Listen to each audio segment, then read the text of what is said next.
안녕하세요. 오고기 TV입니다. 좋아요와 구독 부탁드려요. 안녕하세요. 오고기 TV의 오고기입니다. 2021년 신축년 모두 건강하시고 원하시는 일 전부 이뤄지시길 바랄게요. 오늘은 딱 1년 전 강남 차병원 자궁근종 로봇 수술을 받은 후기를 이야기하려고 해요. 블로그에 포스팅한 수술 후기 누적 조회수가 현재까지 16,000회, 댓글이 총 414개로 지금까지도 꾸준히 질문을 주시고 있어요. 그래서 더 많은 분들에게 도움이 되면 좋겠다는 마음으로 자궁근종 로봇 수술 후기를 만들게 되었어요. 근종 발견 과정이나 그때의 몸 상태, 또 수술 전 준비사항, 수술 후 통증, 자궁근종 로봇 수술 비용 등 다양한 질문들이 있었는데요. 그 내용들 위주로 알려드리겠습니다. 근종 발견 병원을 가기 전 몸의 상태에 대해서 먼저 말씀드릴게요. 여러분, 몸이 아플 때에는 병원을 가는 게 당연하죠. 그런데 산부인과를 한 번도 가보지 않으신 분들은 낯설고 걱정이 되실 수도 있어요. 물론 저 역시도 처음 산부인과를 방문할 때에는 걱정이 많았습니다. 그래서 저는 여자의사 선생님이 진료하시는 곳을 찾아서 진료받았어요. 저는 부정출혈, 질염 등 평소에도 몸이 평상시와 다르다 싶으면 산부인과를 방문해서 치료받았어요. 그렇게 병원에서 치료받던 중 초음파 검사를 통해 자궁근종이 있다는 사실을 알게 되었습니다. 물론 처음에는 당장 수술할 크기가 아니다 그냥 알려주시고 6개월 정도쯤 확인하며 크기가 커지고 있는지 체크했어요. 그러다가 어느 순간부터 생리통이 심해지고 생리양이 많아지고 항상 피곤하더라고요. 그래서 그 당시 업무가 많고 일하는 시간이 불규칙적이다 보니 몸이 좀 피곤한가 보다 싶어 좀 쉬고 다시 일을 하고 그랬어요. 그렇게 2019년 11월쯤 바쁜 일정을 마무리하고 동네 병원에 가서 진료를 받았습니다. 담당 선생님이 수술을 해야 할 것 같다고 큰 병원으로 가보라고 하셔서 저는 부인과 질환 분야에 특화된 전문 병원인 강남 차병원을 방문했어요. 근종의 위치 및 상태는 저는 자궁 내벽에 근종이 5cm 정도 있었고 자잘하게 많이 있어서 수술로 제거를 해야 하는 상황이었어요. 그리고 아기를 갖기 위해서도 수술이 필요한 상태였어요. 물론 개인에 따라서 근종을 모르고 있는 상태에서 임신을 하고 출산을 하시는 경우도 봤습니다. 저는 일상생활에서도 생리통, 생리양이 많아 힘들었기 때문에 수술을 선택했습니다. 추후 아기도 가질 예정이었으니 더욱 방치해둘 이유가 없었어요. 근종의 개수도 많고 근종이 자궁 내벽에 붙어 있다 보니 로봇 수술과 자궁경 수술을 동시에 진행했습니다. 수술 후 한 달 정도는 푹 쉬는 게 좋습니다. 저는 일을 그만둔 상태여서 신랑을 정성스러운 간호를 받으며 6일 정도 입원 후 편하게 집에서 쉴 수 있었어요. 강남 차병원 진료 수술 전 일정에 대해서 이야기를 해볼게요. 우선 원하는 교수님이 있으시면 예약을 하고 방문해야 합니다. 저는 홈페이지에서 여자의사 선생님들을 확인하고 그 중에서 윤보성 여자 교수님께 진료 수술을 받았어요. 간단한 기본 검사, CT 촬영, 수술 전 검사 등 수술 전에도 최소 3-4번은 병원에 방문했던 것 같아요. CT 촬영은 다시 예약 날짜를 잡고 근처 병원에서 촬영했어요. 강남 차병원에 들어오면 1층 번호표 발행기에서 입원, 퇴원, 접수, 수납, 응급실, 산후조리원 이렇게 나눠서 표를 뽑고 있는데요. 그렇게 표를 뽑고 대기하면 돼요. 그리고 강남 차병원에는 하이패스라는 시스템이 있는데요. 미리 카드를 등록해두고 하이패스 줄이 따로 있기 때문에 기다림 없이 빠르게 결제가 가능해서 편했어요. 만약 가신다면 이 하이패스도 추천드립니다. 본인이 추가로 들거나 그러진 않아요. 저는 작년 1월 2일 목요일에 입원을 하고 다음날 1월 3일 금요일에 수술을 했습니다. 입원 당일 입원 퇴원 번호표를 뽑고 대기했다가 안내해 주시는 대로 종이를 받고 5층으로 올라갔어요. 그리고 많은 분들이 궁금해하신 수술 비용인데요. 수술 전 검사는 그때그때 다 결제를 하고 수술 그리고 입원 비용은 퇴원 시 결제를 했어요.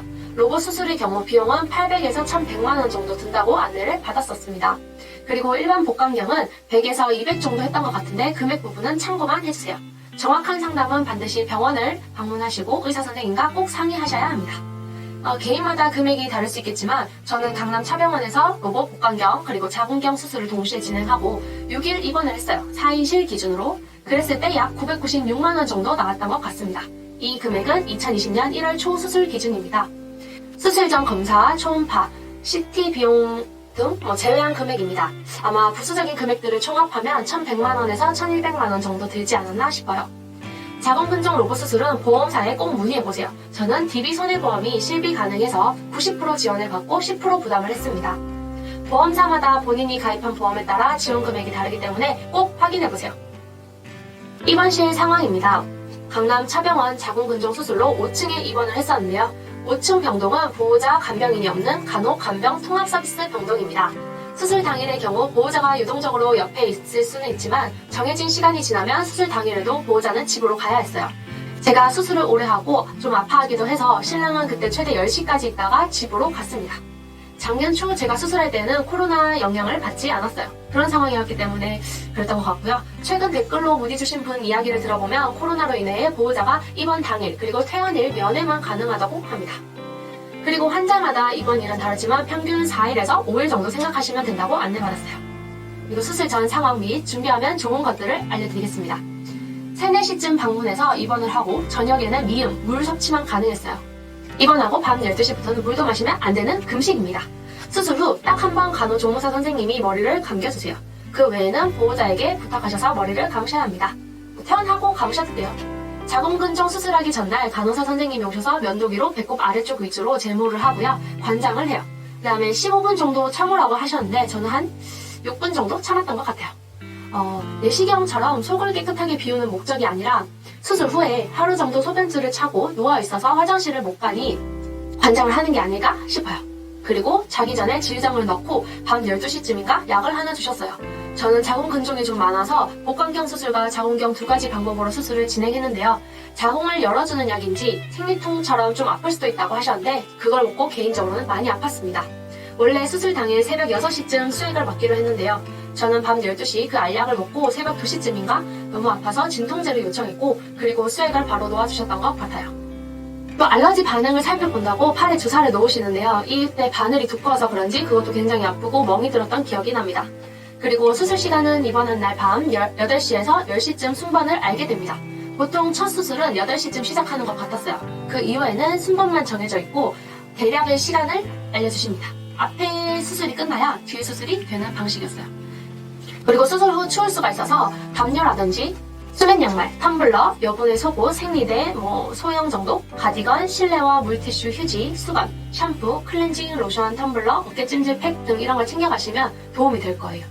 어깨 찜질팩은 뒤에서 이야기를 하겠지만 가스 때문에 통증이 있어요. 그때 이렇게 해주시면 좋습니다. 수술 당일 다음날 이야기를 드려볼게요. 저는 1월 3일 두 번째 수술로 10시 50분쯤 휠체어를 타고 내려갔어요. 개인 실내화는 벗어두고 안경도 놔두고 머리는 양갈래로 선생님이 묶어주셨어요. 전 신랑과 함께 수술실이 있는 지하 1층으로 내려갔고 혼자 수술실로 들어갔어요. 큰 수술은 처음이라 무서워 눈물이 나고 수술실도 엄청 크고 간호사 선생님들도 많았어요. 담당 교수님이 달래주시고 마취 시작한다 하시고는 기억이 없습니다. 회복실에서 눈을 뜰 수가 없었는데 엄청 추웠어요. 그리고 어떤 둥글고 큰 히터 같은 게 이불 안으로 들어와서 몸을 따뜻하게 했는데도 추웠습니다. 그리고 복강경 수술을 했기 때문에 하루 정도 모래주머니로 배를 눌러줬어요. 피주머니도 달고 있었고요. 그리고 수술 후 무통주사를 맞았습니다. 입원하기 전 안내해주실 때 신청했어요. 다만 무통주사의 경우 마약성 진통제라고 하셨던 것 같아요. 그래서 대부분 환자들이 수술 후 주사를 맞으면 속이 울렁거려 토하기도 한다 했습니다. 아마 전신 마취로 몸이 약해진 상태에서 그 주사가 들어가다 보니 구토 증상이 일어나는 게 아닐까 싶습니다. 저 역시도 구토를 했고 정말 아프고 정신이 하나도 없었는데 자꾸 속이 울렁거리고 토하니까 정말 힘들었습니다. 그래서 간호사 선생님께 바로 무통주사를 멈추고 엉덩이에 진통제 주사를 놓아달라고 했습니다. 그리고 이제 새벽에 열이 날 때에는 얼음 찜질팩을 가져다 주셨어요. 수시로 오셔서 상태를 체크해 주시기 때문에 사실 보호자가 없어도 괜찮을 것 같습니다. 저도 보호자 없이 그렇게 관리를 받았어요. 그 다음에 이제 수술 후 경과를 보면서 담당 교수님이 미음부터 먹자고 하십니다. 그러면 미음 먹고 죽 먹고 그 다음 밥 순서대로 먹을 수 있어요.